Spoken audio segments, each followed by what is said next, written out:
It was one of those countries where everybody was foolish.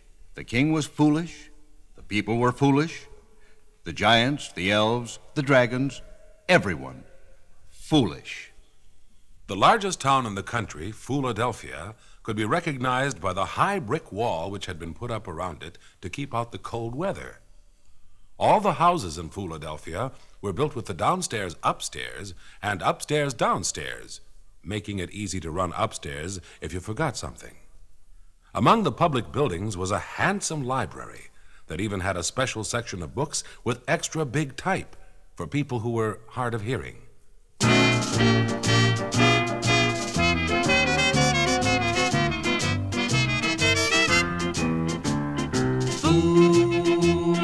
Fooladelphia, F-O-O-L-Adelphia, F-O-O-L, hey, how do you spell the rest? Nobody there can tell, 'cause nobody there can spell that well. In Fooladelphia, the people there are not exactly bright. In other words, to make it plain, if someone went there with a brain, it would be the only brain in sight. In F-O-O-L-A-D-E-L-P-I, Fooladelphia.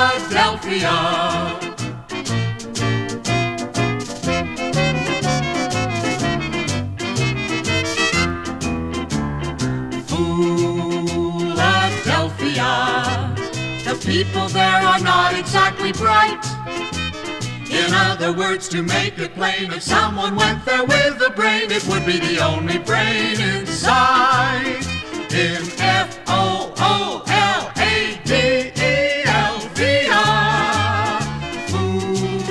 Fooladelphia. In F-O-O-L-A-D-E-L-V-I, Fooladelphia.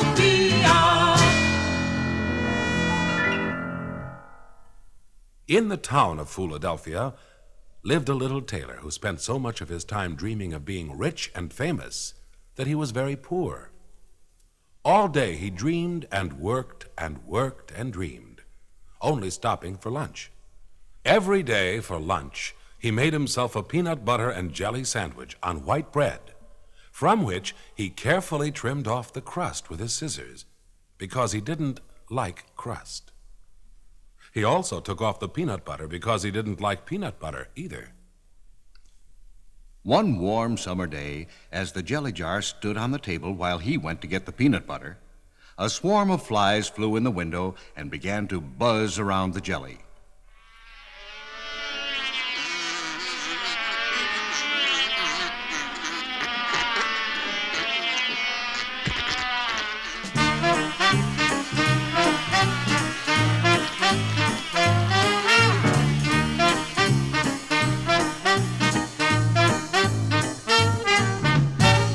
Went the flies, buzz, buzz, went the flies, buzz, buzz, went the flies, buzz, buzz.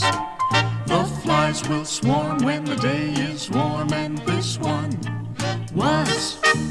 Buzz, went the flies, buzz, buzz, went the flies, buzz, buzz, by the jelly jar.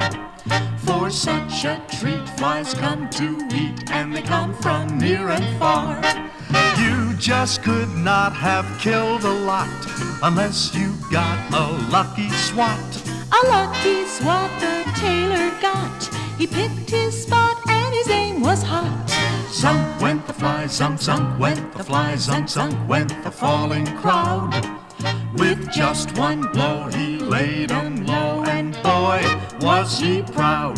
Buzz, buzz, buzz, buzz, buzz, buzz, buzz, buzz, buzz, buzz, buzz, buzz, buzz, buzz, buzz, buzz. You just could not have killed a lot unless you got a lucky swat. A lucky swat the tailor got. He picked his spot and his aim was hot.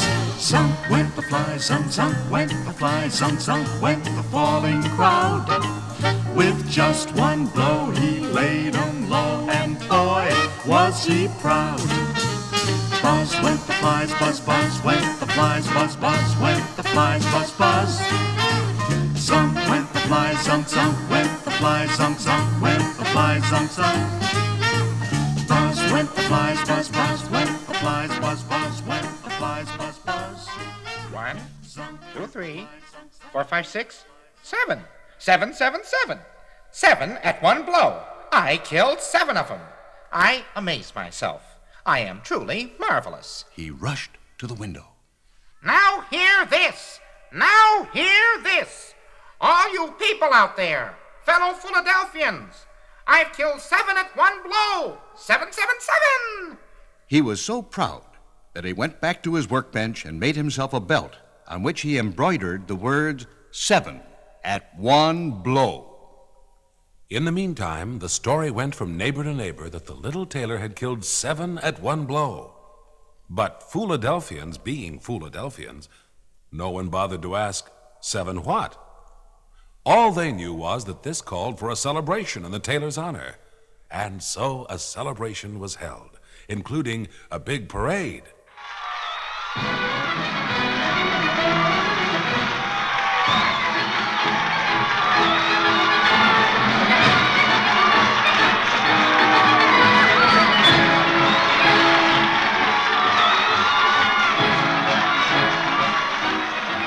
They forgot just one thing, to invite the tailor. But he wouldn't have been home anyway. Once and for all, he had proven to himself that he was wasting his time being a tailor. He had more important things to do. He put on his new belt and went out into the world to do them. He took only his parakeet, which he planned to set free, and a package of Swiss cheese for his supper. He hadn't walked far when...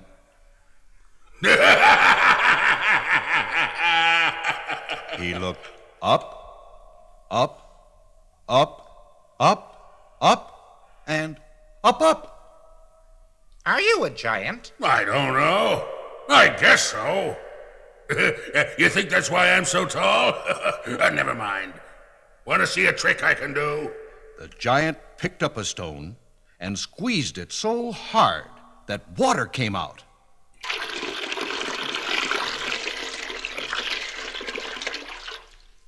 Can you do that? Frightened at the giant's strength, the tailor clutched at his package of Swiss cheese.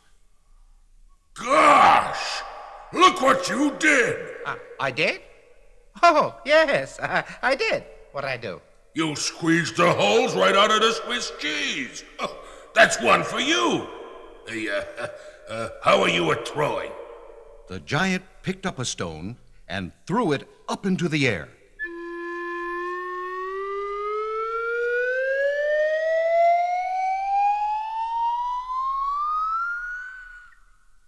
The stone didn't come down for 5 minutes.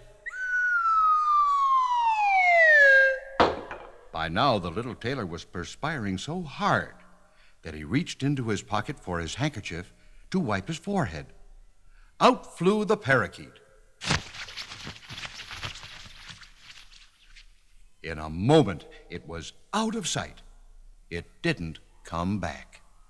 Wow! What a throw! And you didn't even take your wind-up. Hey, that's 2 for you. The giant, who very seldom got angry, was beginning to. He had never lost a contest before. He went over to a big oak tree and pulled it up by the roots.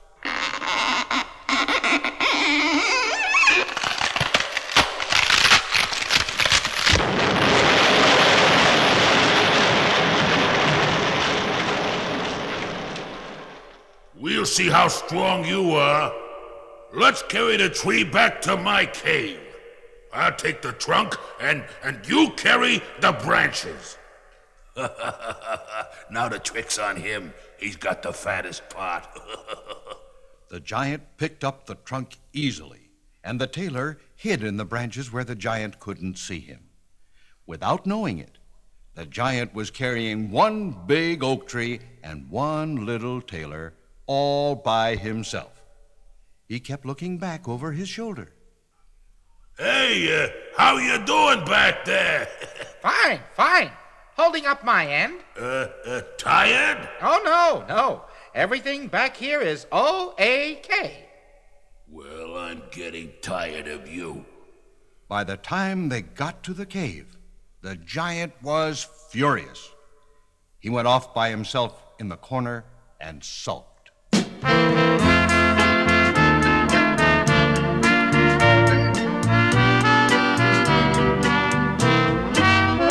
I am 84 feet 7.5 inches tall, and I'm miserable as I can be.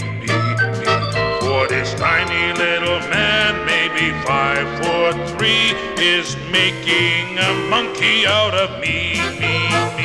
I am 84 feet 7.5 inches tall, and each inch of me is feeling blue. From this tiny little man, only 5'3", or maybe only 5'2". I'm a self-reliant giant and a big-hearted guy, but he's being so defiant. I could stamp my foot and cry. I am 84 feet 7.5 inches tall, and there's someone spoiling all my fun. It's the tiny little man, only 5'2", or maybe only 5'1".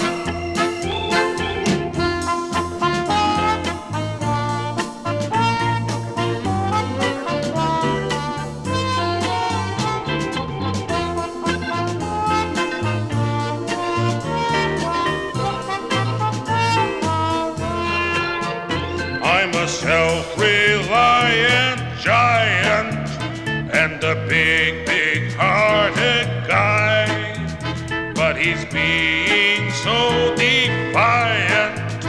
I could stamp my foot and cry. I am 84 feet 7.5 inches tall, and there's someone spoiling all my fun. It's the tiny little man, only 5'2", or maybe only 5'1". Maybe only 5'9".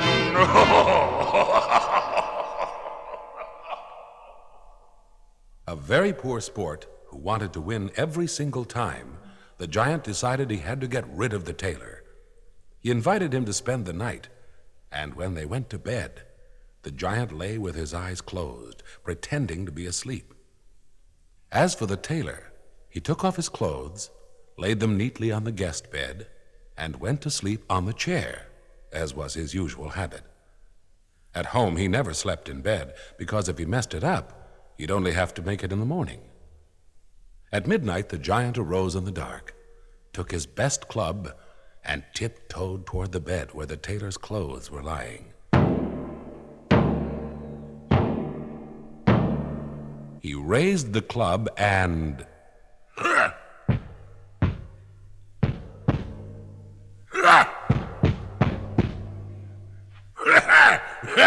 That'll fix you. Then he went back to his own bed and fell happily to sleep.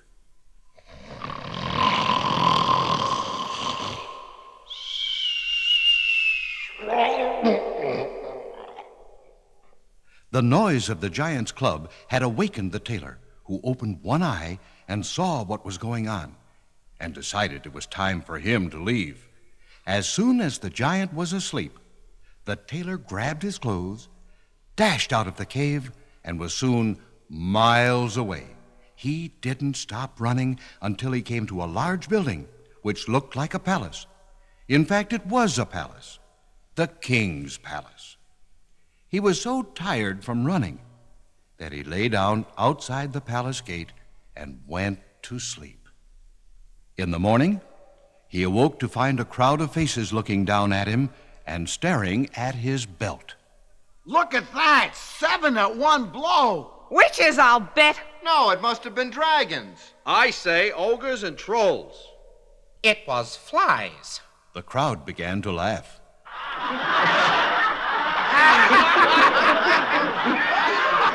Nobody believed him. Inside the palace, the king heard the excitement and came out to see what was going on. 7 at one blow, eh? Well, this calls for a medal. Page, give him a medal. Would you like a red one or a blue one? blue, thank you. Oh. The country had been having some serious problems which could only be solved by a brave hero. But unfortunately, there was a terrible hero shortage. There hadn't been a brave hero in the land for 2 years. The king was delighted to find one. He made the standard offer. I will give you half my kingdom and the princess for your bride if you will do what I ask. That sounded just like what the tailor had always dreamed about. But then he remembered his adventure with the giant, and he just wasn't quite sure. Dangerous? Could be. I'd like to think it over, Your Majesty.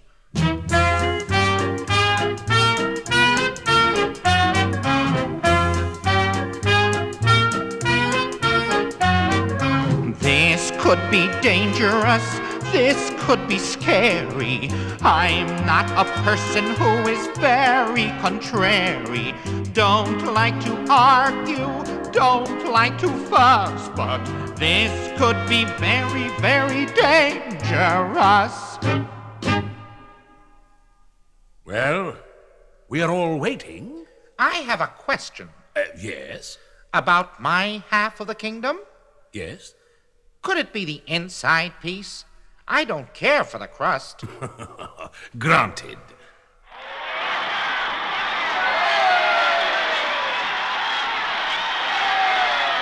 Well, I guess I'm about ready. Oh, isn't this exciting? Your first assignment. Page, the envelope, please.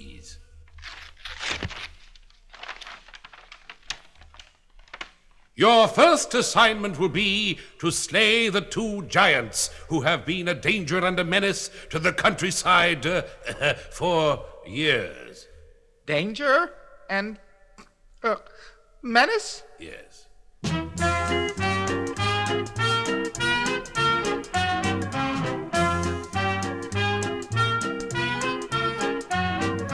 This could be dangerous, this could be scary.